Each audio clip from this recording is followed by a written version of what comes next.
நமசிவாய வாழ்க, நாதன் தாழ் வாழ்க, இமைப்பொழுதும் இன்னெஞ்சில் நீங்காதான் தாழ் வாழ்க. ஓம் நமசிவாய, ஓம் நமசிவாய, ஓம் நமசிவாய. குரு வாழ்க, குருவே துணை. அனைவருக்கும் வணக்கம். நான் உங்கள் சங்கீதா ராம்குமார். 27 நட்சத்திரங்கள் இருக்குங்க. 27 நட்சத்திரங்கள் தான் பார்த்தீங்கன்னா இங்க இருக்கக்கூடிய நட்சத்திரங்கள். நம்மளோட பஞ்சாங்கங்கள் நம்ம வாழ்க்கையில ரொம்ப அதிகமான தாக்கத்தை ஏற்படுத்துதுங்க. அதுல நம்ம பிறந்த திதி, கரணம், யோகம், இந்த அதுல பார்த்தீங்கன்னா நட்சத்திரமும் வருதுங்க.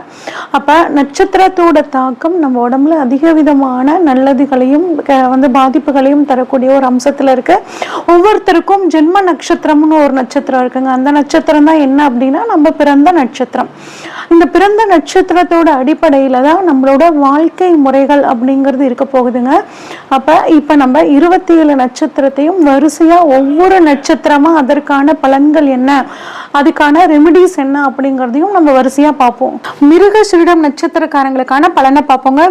மிருகசீரிட நட்சத்திரம் நட்சத்திர வரிசையில 27 நட்சத்திரங்கள்ல 5வது நட்சத்திரங்க.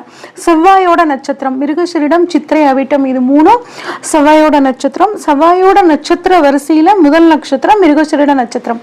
இது ஒரு உடைப்பட்ட நட்சத்திரங்க. ரிஷபராசியில இருக்குங்க, மிதுன ராசியில இருக்கு. ரிஷபராசியே சுக்கிரனோட வீடுங்க. இங்க மிருகசீரிடம் 1, 2ஆம் பாதமும், அடுத்து மிதுன ராசி புதனோட வீடு. இங்க மிருகசீரிடம் 3ஆம் 4ஆம் பாதமும் இருக்குங்க. அப்ப இந்த மிருகசீரிடம் நட்சத்திரக்காரங்களுக்கு 2 ராசிக்கான குணங்களும் பாத்தீங்கன்னா இருக்கும். அதாவது சுக்கிரன் பிளஸ் செவ்வாய் காம்பினேஷன் இது ரிஷபத்துல பிறந்தவங்களுக்கும், புதன் பிளஸ் செவ்வாய் காம்பினேஷன் இது மிதுனத்துல பிறந்தவங்களுக்கும் இருக்குங்க. இந்த நட்சத்திரம் எப்படி இருக்கும்னா ஒரு மான் தலை எப்படி இருக்கும் அந்த மாதிரியான ஒரு வடிவம் கொண்டதுதான் இந்த மிருகசீரிட நட்சத்திரங்க. மிருகசீரிட நட்சத்திரக்காரங்க பாருங்க நல்ல துணிச்சலானவங்களா இருப்பாங்க. இந்த ஒரு விஷயத்தினால தைரியத்தோட அணுகுவாங்க. நல்ல மன உறுதி இவங்க கிட்ட இருக்கும். எப்பயுமே பாத்தீங்கன்னா ஏதாவது ஒண்ணு பண்ணிக்கிட்டே இருப்பாங்க. ஒரு பரபரப்பான ஒரு குணம் இவங்க கிட்ட இருக்குங்க. ஏன் அப்படின்னா சுக்கிரன் புதன் ரெண்டுமே இளமைக்கான கிரகம், ஒரு வேகத்துக்கான கிரகம். அப்படிங்கும்போது இவங்க எப்பயுமே ஒரு வேகமா இருப்பாங்க. ஒரு கற்பனை வளம் இவங்களுக்கு இயற்கையாவே இருக்கும். ஏதாவது ஒண்ணு எப்ப பாருங்க ஏதாவது ஒரு கன உலகில் சஞ்சரிச்சுக்கிட்டே இருப்பாங்க. இவங்களுக்கு ஏதாவது ஒரு விஷயம் தேவைன்னா அதை கற்பனை பண்ணி பார்த்து அதை அனுபவிக்கிற மாதிரி ஒரு ஃபீல் இவங்களுக்கு பண்ணுவாங்க. எடுத்த காரியத்தை துணிச்சலா முடிப்பாங்க. இவங்க நம்பி இவங்க கிட்ட ஒரு வேலையை ஒப்படைச்சிட்டோம்னா அந்த வேலையை பெர்ஃபெக்டா இவங்க செஞ்சு முடிப்பாங்க. கடினமான உழைப்பாளிகளா இருப்பாங்க. குழந்தைகள் கிட்ட அதிக பாசம் கொண்டவங்களா இருப்பாங்க. இது குரு கர்மா கொண்ட நட்சத்திரம். டிஎன்ஏ அஸ்ட்ராலஜி படி குரு கர்மான்னு சொல்லுவாங்க. குரு கர்மா ஏன் இந்த நட்சத்திரக்காரங்களுக்கு வருது அப்படின்னா போன ஜென்மத்துல யாரெல்லாம் பெத்த குழந்தைகளை சரியா கவனிச்சுக்கலையோ, அடுத்தவங்களோட குழந்தைகள் விஷயத்துல தவறு பண்ணியிருந்தாங்களோ, இல்ல அடுத்தவங்க பணத்தை வாங்கிட்டு போன ஜென்மத்துல யாரெல்லாம் ஏமாத்தினாங்களோ அவங்க இந்த ஜென்மத்துல குருவோட நட்சத்திரமான இந்த மிருகசீரிடம் இந்த குரு கர்மா கொண்ட நட்சத்திரத்துல பிறப்பாங்க. அப்ப இந்த ஜென்மத்துல இவங்க எந்த விஷயத்துல கவனமா இருக்கணும்னா பெத்த குழந்தைங்கள நல்லபடியா பார்த்துக்கணும். அதே மாதிரி அநாத ஆசிரமங்கள் இருக்கக்கூடிய குழந்தைகளுக்கும் இவங்களால முடிஞ்ச உதவி பண்ணணும். பணம் கொடுக்கல் வாங்கல் விஷயத்துல ரொம்பவே கவனமா இருக்கணுங்க. முடிஞ்ச வரைக்கும் மிருகசீரிட நட்சத்திரக்காரங்க பினான்ஸ் தொழிலுக்கு போயிடாதீங்க. வட்டி தொழில் அப்படிங்கிற விஷயத்துக்கு போயிட்டீங்கன்னா ஆரம்பத்துல நல்லா பணம் வர்ற மாதிரி தாங்க இருக்கும். ஆனா என்ன ஆகும், அப்படியே போய் லாக் ஆயிக்குங்க. நிறைய மிருகசீரிட நட்சத்திரக்காரங்க எங்கிட்ட பொறுத்த வரைக்கும், எங்கிட்ட ஜாதகம் பார்த்தவங்க வட்டி தொழில் போனேங்க, ஆரம்பத்துல நல்லா இருந்ததுங்க, அதுக்கப்புறம் பணம் எல்லாம் லாக் ஆயிக்குச்சு, இப்ப நான் மற்றவங்களுக்கெல்லாம் நான் பதில் சொல்ற மாதிரியான ஒரு சூழ்நிலை வந்துருச்சுன்னு ரொம்ப கஷ்டப்படுறாங்க. அதனால நான் மிருகசீரிட நட்சத்திரக்காரங்களுக்கு நான் என்ன சொல்ல வரேன்னா, ஃபினான்ஸ் தொழிலுக்கு போகாதீங்க. யாராவது உங்ககிட்ட 5 லட்சம் ரூபாய் கேட்டாங்கன்னா, இந்தப்பா என்கிட்ட ஒரு 3000 ரூபாய் இருக்கு, இதை வச்சுக்கோங்க, நீங்க திருப்பியே தர வேண்டாம் அப்படின்னு சொல்லிட்டு அதோட நிறுத்திக்கோங்க. நீங்க ஜாமீன்ல போட்டு அடுத்தவங்ககிட்ட பணம் வாங்கி கொடுத்து இவங்க வட்டி கட்டல, நீங்க அதுக்கு பதில் சொல்லிக்கிட்டு இந்த மாதிரி பிரச்சனைகள் உங்களுக்கு வரும். கொஞ்சம் கவனமா இருக்கணுங்க. அதை எந்த ஒரு விஷயத்தை எடுத்துக்கிட்டாலும் நீங்க எளிதில் புரிஞ்சு கொள்ளக்கூடிய தன்மை பாத்தீங்கன்னா இந்த மிருகசீரிடம் நட்சத்திரக்காரங்களுக்கு இருக்குங்க. கஷ்டங்கள் எவ்வளோ கஷ்டம் வந்தாலும் சரிங்க, அதை எளிதா கடந்துட்டு போயிடுவாங்க. அடுத்தது என்னன்னு யோசிச்சு இந்த விஷயத்துக்கான தீர்வை எளிதா கண்டுபிடிச்சிருவாங்க. பெண்கள், இந்த நட்சத்திரத்துல பிறந்த பெண்கள் பார்த்தீங்கன்னா நல்ல தன்மானம் கொண்டவங்களா இருப்பாங்கங்க. இனிமையான குணம், இவங்க கிட்ட பழகிறதுக்கு வந்து பார்த்தீங்கன்னா ஒரு இனிமையான குணம் இருக்கும். இந்த நட்சத்திர பெண்கள் வந்து ஆடை ஆபரணங்கள்ல ஒரு அதிக ஆர்வம் வந்து இவங்களுக்கு இருக்குங்க. நிறைய சேர்த்து வைக்கணும்னு நினைப்பாங்க. தாய் தந்தைகளை வந்து ரொம்ப கவனமா பார்த்துக்குவாங்க. ஒரு சில மிருகசீரிட நட்சத்திரக்காரங்களுக்கு பாருங்க லேட் மேரேஜா இருக்கும். 30 வயசு 35 வயசு இந்த மாதிரி லேட் மேரேஜ் நடக்கிறவங்க கொஞ்சம் அதிகமா இருப்பாங்க.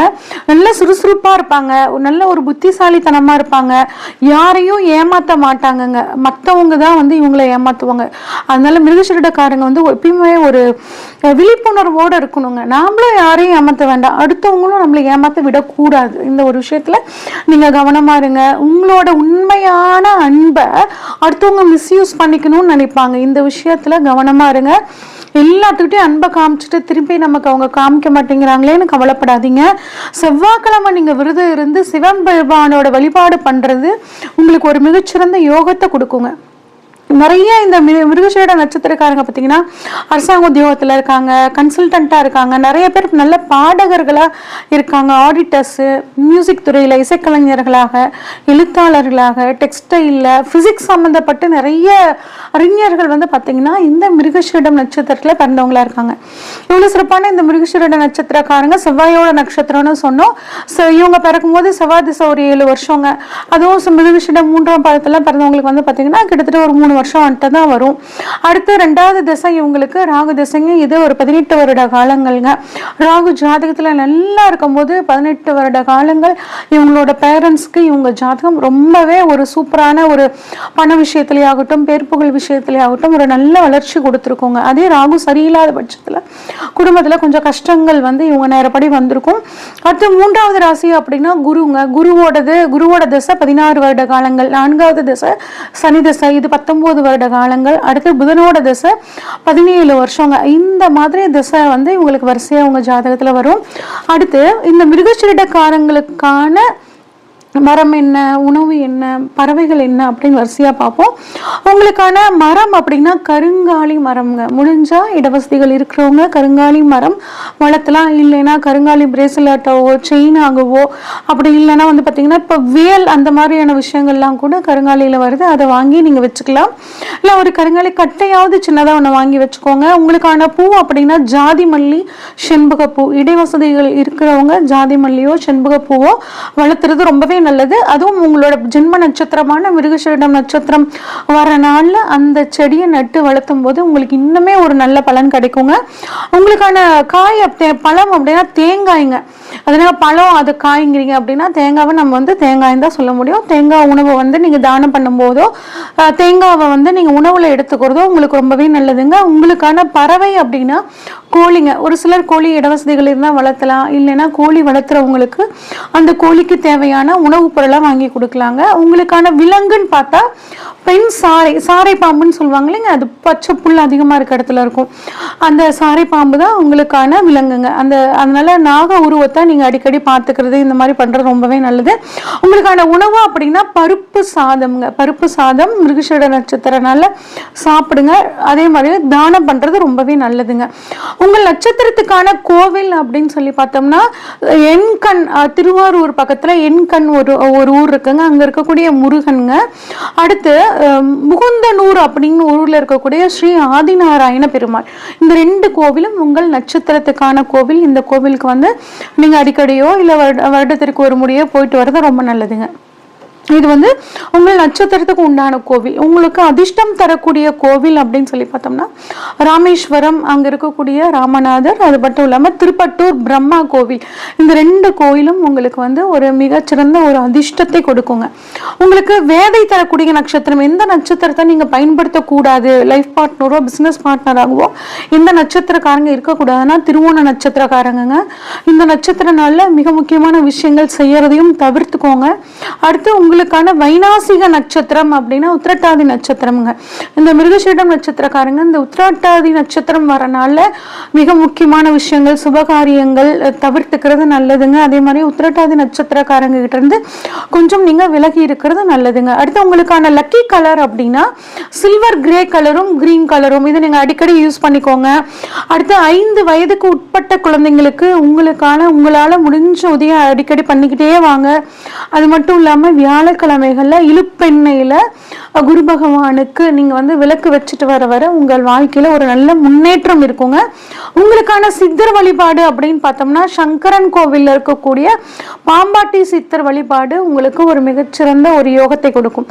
இன்னும் உங்களுக்கு அதிர்ஷ்டம் தரக்கூடிய பொருட்கள்லாம் என்னென்ன அப்படின்னு பார்த்தோம்னா, அடிக்கடி நீங்கள் வந்து பாருங்கள், அரிசி கடை இருக்க இடத்துங்களுக்கு போயிட்டு வர்றது, ஒரு பஸ் நிலையத்துக்கு போயிட்டு பஸ் ஸ்டாண்டுக்கு போயிட்டு வர்றது, இப்போ வந்து ஒரு சுப முகூர்த்தம் உங்கள் வீட்டில் ஏதாவது ஒரு நிச்சயதார்த்தம் நடக்குதுன்னு வச்சுக்கோங்க, அதுக்கு முன்னாடி அந்த சுப நிகழ்ச்சி நடக்கிறதுக்கு முன்னாடி ஒரு அரிசி கடை இருக்கிற இடத்துக்கோ இல்லை பஸ் ஸ்டாண்டுக்கோ போயிட்டு வந்துட்டு அந்த சுப நிகழ்ச்சியை நடத்துறது. இல்லைங்க நான் ஒரு இன்டர்வியூக்கு போகிறேன் அப்படின்னாலும் நீங்கள் இன்டர்வியூ போகிறதுக்கு முன்னாடி அரிசி கடை இருக்கிற இடமோ பஸ் ஸ்டாண்டுக்கோ போயிட்டு போகிறது ரொம்பவே நல்லதுங்க. அதுக்கப்புறம் வாழைப்பழம், ஆப்பிள்லாம் வந்து அடிக்கடி தானம் பண்ணுங்க. விளாம்பழமும் வந்து தானம் பண்ணுறதும், அதே வில்வ மரம், அதாவது சிவபெருமானுக்கு 2 வில்வ இலையாவது சாட்சி நீங்கள் வழிபாடு பண்ணுறதும் உங்களுக்கு ரொம்பவே நல்லதுங்க. இப்போ நம்ம இந்த நட்சத்திரத்துக்கான பலன் எப்படி இருக்குன்னு சொல்லி பார்த்தோங்க. இருந்தாலும் நட்சத்திர வீடியோஸை நீங்கள் எப்படி பார்க்கணும் அப்படின்னா, நம்ம பிறப்புல வந்து பார்த்தீங்கன்னா விதி மதி கதி அப்படின்னு 3 விஷயங்க. இதுதான் நம்மளோட வாழ்க்கையை தீர்மானிக்குது. அப்போ இந்த விதி மதி கதியை பற்றி சொல்லக்கூடியது என்னன்னா, நம்ம பிறந்த ஜென்ம நட்சத்திரம், நம்ம லக்னம் நிற்கக்கூடிய நட்சத்திரம், நம்ம லக்னாதிபதி நிற்கக்கூடிய நட்சத்திரம், இந்த 3 நட்சத்திரம் தான் நம்ம தலைவிதியை தீர்மானிக்கக்கூடியது. அப்போ நீங்கள் உத்திரட்டாதி நட்சத்திரத்தில் பிறந்திருந்தீங்க அப்படின்னா உத்திரட்டாதி நட்சத்திரத்துக்கான வீடியோவையும் பார்க்கணும். அடுத்து உங்கள் லக்னம் பரணியில் நின்றுச்சுன்னா பரணி நட்சத்திரத்துக்கான வீடியோவையும் பார்க்கணும். அடுத்து உங்கள் லக்னாதிபதி வந்து ஒரு ஆயில்யம் நட்சத்திரத்தை நின்னாருன்னா இந்த ஆயில்ய நட்சத்திரத்துக்கான வீடியோவையும் பார்த்தீங்கன்னா உங்களுக்கு தெளிவாக வந்து உங்கள் ஜாதகம் ஓரளவுக்கு நீங்களே அனலைஸ் பண்ணக்கூடிய ஒரு தன்மையை கொடுக்கும். அது மட்டும் இல்லாமல் இந்த 3 நட்சத்திரத்துக்கான அதிபதிகளும் உங்கள் ஜாதகத்தில் எப்படி இருக்காங்க, ஆட்சியாக இருக்காங்களா, உச்சமாக இருக்காங்களா, நீசமாக இருக்காங்களா, இல்லை புஷ்கர நவாம்ச நட்சத்திரத்தில் நிற்கிறாங்களா, இந்த மாதிரி பார்த்தோம்னா உங்களோட வாழ்க்கையை பற்றி நம்ம ஈஸியாக டிசைட் பண்ணிடலாங்க. உங்களுக்கு ஏதாவது முக்கியமான விஷயங்களுக்கு ஏதாவது ப்ரொடக்ஷன் தேவைப்பட்டுச்சுன்னா ஸ்க்ரீனில் தெரிகிற வாட்ஸ்அப் நம்பருக்கு உங்கள் ஜாதகத்தை அனுப்பிச்சு வைங்க. தெளிவாக பார்த்து அனலைஸ் பண்ணி உங்களுக்கான ஒரு ப்ரெடிக்ஷன்ஸை சொல்கிறேங்க. நன்றி, வணக்கம்.